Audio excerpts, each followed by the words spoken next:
Welcome back to A Considerate Life. As always, if you like the video, then give it a thumbs up. If you like the channel, then subscribe. Last time we talked about this book by Alicia Childers and Tim Barnett, The Deconstruction of Christianity. And I want to keep going with that just a little bit. She says this: Christianity isn't merely a commitment to a set of propositions. It's a commitment to a person. Often faith is treated as a set of propositions that can be dissected, examined, accepted, and if need be, rejected. Of course, Christianity entails a set of beliefs, but it's more than that. It's a relationship with a person, Jesus. She goes on to give an example of a couple that she knew that the husband started increasingly disliking the wife. She says this: over time, his positive beliefs about her were eroded and rejected. Now he can't stand her. He interprets every word she says and every move she makes through a lens of hatred. He assumes all her actions have the worst possible motives. He can't tolerate being in the same room with her. He hates her. His change of beliefs changed his relationship. That's because we don't marry a proposition, we marry a person. So this idea of Christianity being fidelity to a person and not simply a set of propositional beliefs, I think that's something that bears examination. And I want to turn to a biblical passage now, because it is a passage that I preached on in chapel a number of semesters ago, but I thought it was really interesting. If we look in John chapter 6, we see these three anecdotes laid out for us.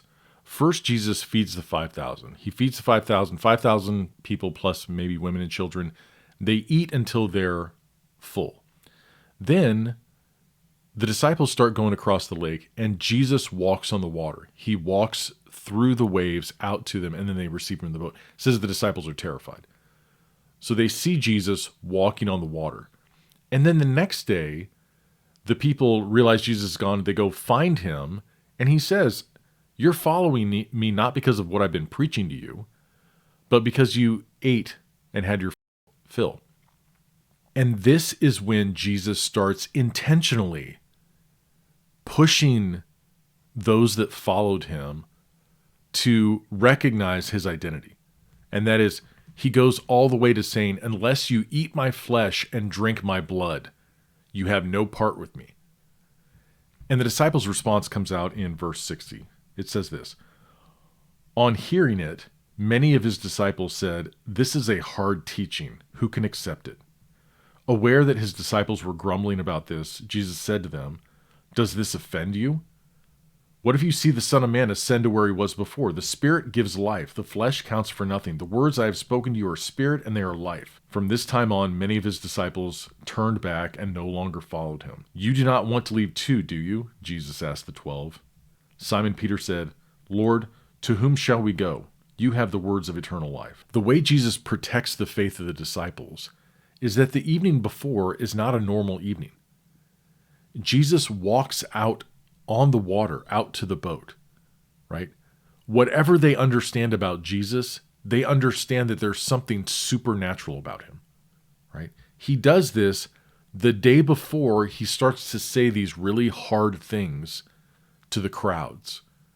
You have to eat my flesh and drink my blood, or you can't be my disciple. And the disciples themselves are like, what is he talking about? What are we supposed to do with this? And then he asks them pointedly, do you want to leave me? And Peter says, you have the word, to whom? To whom will we go? You have the words of eternal life.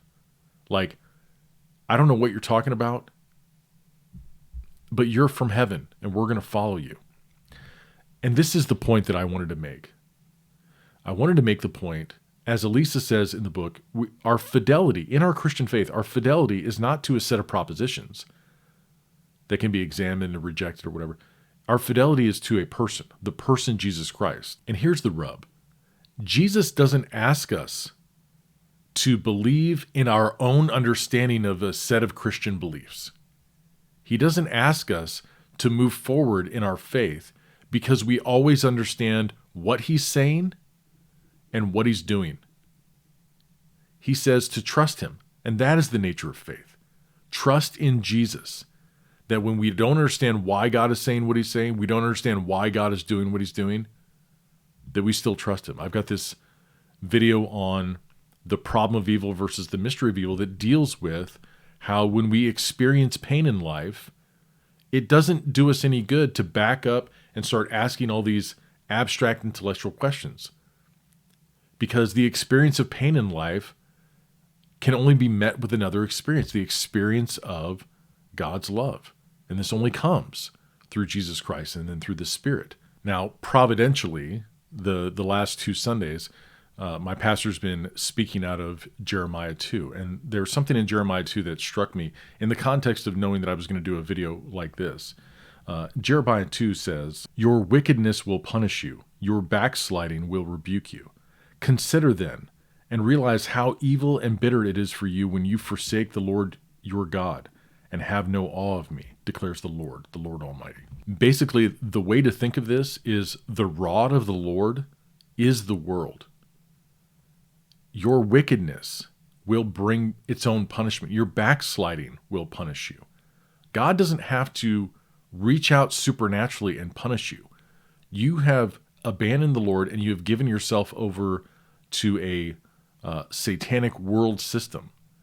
You've given yourself over to a place without grace, without love. So that's just an elaboration of some scriptural aspects of apostasy. This passage in the Gospel of John where Jesus intentionally says hard things that were difficult to accept in that culture for precisely the reason of pushing the disciples to have faith in him, regardless of whether they understood what he was saying and what he was doing. And that is a mature Christian faith that holds on to the person and work of Jesus Christ, regardless of how much I understand it.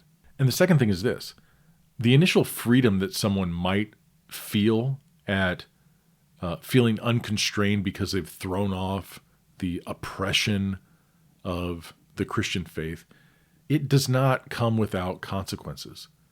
There are consequences for abandoning the Lord. And the consequences are just living in the world without God. All of these things that those who have come to faith rejoice that they're no longer orphans in the world, right? But yet these people that are deconstructing are glorying in the fact that they no longer believe in God and that they're in the world on their own and they can make their own decisions. Yeah, just like the prodigal. And there's a reason that the prodigal, when he goes out from the father's house, finds himself in dire predicaments because of his own character, his own actions, and the things that happen in the world. And so I would say that in considering deconstruction, you also have to consider the consequences of basically living as a spiritual orphan in the world. And I know for those who are bent towards sin, who are bent toward this rebellion from God, that doesn't mean anything for them. That's exactly what they want, just like every other prodigal. So that's it for this video. Just my ongoing thoughts about the nature of apostasy, more from a Christian theology perspective than a social media phenomenon. And we'll see what happens next time.